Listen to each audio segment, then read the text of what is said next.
Ato balay-balayon. Ang mensahe sa Diyos, pinagi kan Apostol Santiago o sa James. James 3:5. Ato sa James. Santiago 3. Naglawong din ingon usab nini ang dila. Bisan sa kagamay nini, makapangandak kini sa dagkong mga butang. Unaw-unaon sa kadako nga lasang ang masunog sa gamayang kalayo. Sa sais, ang dila sama sa kalayo kini mo maoy usa ka mangilad nga kalibutan sa bahin sa atong lawas og nagbuling sa tibok lawas og nagpasilaog sa tibuok natong kinabuhi sa kalayo nga gikan gayud sa impierno. Sa city, makahimo ang tao ug mahimo gayud sa tao ang pag-alat sa tanang matang sa ihalas nga mga mananap, mga langgam ug mga binuhat sa kadagatan. Sa 8, apan walay makamanso sa dila. Dawatan kini og dili kapugngan ug puno sa hilong nga makamatay. Ato kining gigamit sa pagpasalamat sa atong Ginoo ug Amahan ug sa pagtunglo sa atong isig katawo nga binuhat sama sa dagway sa Dios. Sa Dios ang mga pagpasalamat ug pagtunglo mugula sa maorang baba mga igsoon dili kini angay mahitabo. Isa na kamo kay ubosipon sahay matuyog ako sa ilong bara ko maginhawak.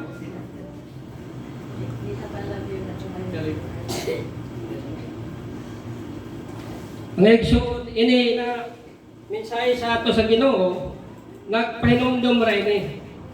Nagpahinumdum na bantayan nato ang ato dila kay way ko na makabanso na ini. Makabanso man nga ang tao sa tanang klase ko ng mga na pero nato dili na nato mapugngan pero mahimo jahon. Kay gani sa akong experience sa kinabuhi sa una pagkita ka kung dili ko na mo tagaw-tagaw jud ako. Labi na sa akong pamilya pero kuman taga-adjust ko na. Pag-uli ko sa trabaho na ang panawang ko na hugasyon yaon ra gyapon. Kaya man lang kumapila kami kapo may natugang lago kita pwede pa mga gato paniod ko. Di na ako maglawrakan. Kaya makistorya naman ko kung maradyaw. So ako rakat trabahoon. Pwede ko na yung tagbati na ng pamilya. Pero at least napug nga na ako na baba. Kaya isahay lagi din nato mapugkan yung gabay nato na dila na may doon magkuhan. Ano pa? Pataka ra pagyawit. Naglawang man din nga dili ko na nato mapugnan. Pagbuhay makabanso, ato dila. So, tagamit tayo ni ko ng pagpasalamat, tagamit natin sa pagtunglo. So, dali ako, taghimo na, tanaw sa lain na verse. O lain na, kuhan. Dili kita sa proverb. Sa Panultihon 4:23, Naglaw there, keep your heart with all diligence, for out of it are the issues of life. Sa Bisaya, sa darin, Cebuano, ang imong mga na mao'y tinugdan sa kinabuhi. Usa, bantay sila ingon nga labing bililhon mong bahandi. Lahi sa King James, lahi sa Cebuano, lahi sa Cebuano, kaya una may tagpatang mo isip. Diri kasing-kasing. Pero din na nato daw kuanon kay nabantayan ako na nato kasing-kasing amoy bupil, amoy mubati. Una-una daw nato na i-deliver sa ato baba kung galing moabot na ng panahon na nagkasinabot na kasing-kasing sa una. So dito ko na nato daw. Daw na doon ang mga dawatan ni Simon Gawas, daw ng bugtay.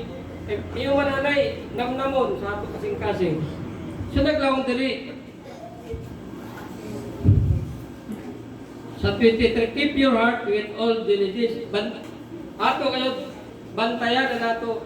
1. Ato kasing-kasing.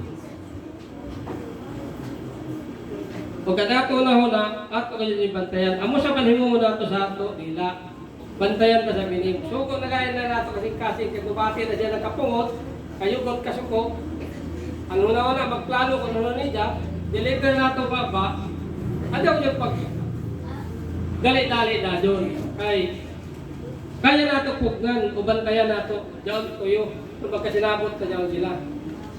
O pasuko na ganyan nato, kasing-kasing, mubati na ganyan na kapungot, or kung sa lain ng mga butang, bati na ganyan ng gugma, nanuhon ang una-una, isulti na nato baba. Kaya pag-abot ng panahon kay naglawang man sa Jeremiah 17:9, kinsa may makakukip sa kasing-kasing sa tao, walay mulabaw, niini kamalibongon, ug labihan kini kadautan. So, kaya ganito ba maka kita o makakilaya kung diyan Ginoo ra makaibayo sa ato kasing-kasing. Kamo may tagbantayan ang Ginoo nato kasing-kasing. So, ang tao di makabantay ka dyan. Ano bati na siya ng kapangot, bati na siya ng gugma, o ano na kanya tagbati, ang Ginoo ra may ibayo. So, kung mapila ng tao ang nagkalain-lain na pagbati, lanuhon sa ato na una, isipon na nato, sahay mahilugwa kayo dyan sa ato baba. Kaya mo may kuhan, naglawang pa, amo may mag-sulti, amo may mag-deliver. Naglawang gani si Jesus Christ sa ida, pagtulunan sa Mateo na, ano siya sa ato baba, di makahugaw. Ang magawas, kay manggawas naman kuno din ang mga pagtunglo, pagpatay, pagpangawat, kay ano ito naman, kasing-kasing mabati naman ang kawatong, pwede paluhon na nato na, sa'y masulti nato, kaya sa'y malhagat kita, uruno. So daw ngayon dito ng pinakalipa na bahin sa ato, lawas, daw dila. Ay mo mong kayo daw lang magpasakit sa tao, amo daw lang maghimo ng kasabog, amo daw maghaling, amo daw magguba ng relasyon, either sa pamilya, either sa mga kalumunan o sa mga kasilinganan o sa grupo. Kung magpatikbabaw na daon ato taglawang pa, di nato kapuga na pagpanulti. So mga ekson, din ato ma-learn na magkaiban ngayon kung sabo daw kasing-kasing una-una sa nato ang baba nato na kami ng dila. So kung dyan kayo di nato mabantayan, makahimo kayo kita ng dili, maradaw, kahimo sa kita ng maradaw. So, piliw nato kayo ng maradaw. Kung magkaya, mabantayan nato, di ito magdayadali pag-desisyon, o di ito magdayadali pag-sulti, kani, hindi ko naka-observe ka mo, 18 na ako katuwig din. Pero ito ka mo kakita na nakipag, ano pa, nakipagtabi-tabihan mo. Nagbantay ko, kaya basi ko na nakisulti, dili ko abo, di dyan ganahan, na malayan eh, no? Madyaw pa daw, maghilong marako. Kay, naanad dito na ko daw biskan hay, di ako magtingog. Gawas kong pangutano ko, tumagong ko na siya. Pero ngayon na magpunaon ako pag-istorya na way bitaw hinunggan, dili na karpugngan ko kang kay, sahay ganahan ka, pwede rin siya na yun.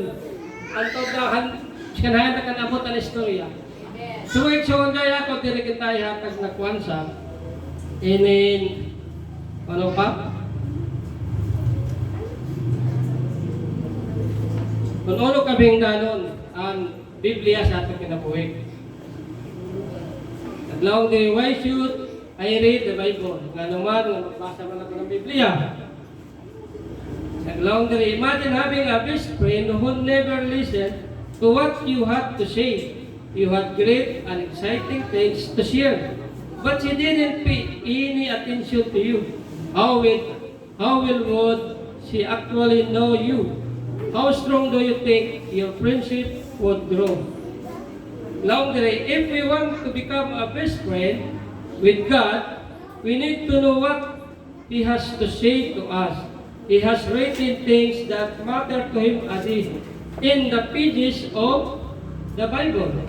When we take time to read it, we are not just reading another story. We are hearing God's heart and growing closer to the one who loves us. As we learn what is important to God, we begin to value those things too. We learn to live our lives by His direction and not our own thinking. God uses His Word to help us trust Him, obey Him, and love Him as we become more like Jesus. So, ako ba importante ang Biblia na basahon ka para na mahibayo kita, makakaton kita, sanan para makakilaya kita kung sino anato Ginoo, anato Diyos. So parehas din sa taglaw na amigo na di mo hatagat sa iya, di mo hatag na atensyon, amo sa Biblia, kung hindi mo pansinon di mo pasaw na makakilaya sa Ginoo. Kung ano siya kabarajaw, ano sa pan mga pagmaymay sa imo, ano ang mga pagtulunan na makuha nimo. So, kung ato kadyo tagdon ang Ginoo, ari kita sa iya, kiti natin ka istorya ang Ginoo. Diri kita sa iya mga pulong. Kaya mo diya ma-adapt na to, umato sa mahimo. Kaya mo siya pero hindi mag-remind. Ang mensahe sa Ginoo, ang pulong sa Ginoo, may mag-remind sa ato na nabasa ko mo ni mo Diyos. Hindi na pinihimuon. Lumabadlong kita. Kung galing may ato man mga una-una na dili mo na dyan. Kaya sa dili ka magbasa, why dito padumundong sa imo? Oh? So, daya ko dili diin na mga verse, naglawang dili sa 2 Timothy 3:16. All Scripture is given by God and is useful for teaching and for showing people what is wrong in their life.